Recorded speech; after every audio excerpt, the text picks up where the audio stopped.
Kitu cha kwanza unachotakiwa kufanya ni kuingia Google Chrome.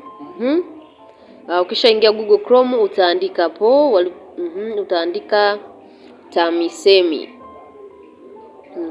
Utaandika TAMISEMI.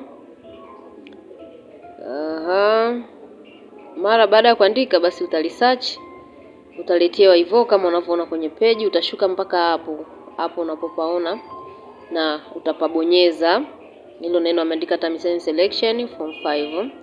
Haya, itakuleta hapo.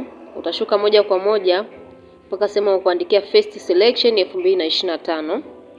Utabonyeza hapo. Hiyo unayoiona hapo ni mikoa yote ya Tanzania.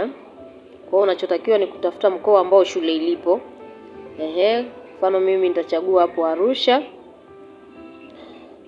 Mara baada ya kubonyeza mkoa wa Arusha, moja kwa moja itanipeleka kwenye wilaya. Hizo ni wilaya za mkoa wa Arusha. Kwa hiyo mimi nitachagua wilaya ambapo shule ilipo. Ukishachagua wilaya basi utaona shule. Kama unazoziona hizo hapo ni shule zote zilizoko kwenye wilaya ya Arusha DC. Haya, kishabonyeza shule ninayoitaka basi utaona hayo hapo ndo majina ya waliopangiwa chuo pamoja waliopangiwa form 5. Unaona? Hayo yote ni majina katika shule niliyoichagua. Kwa hiyo ni rahisi sana.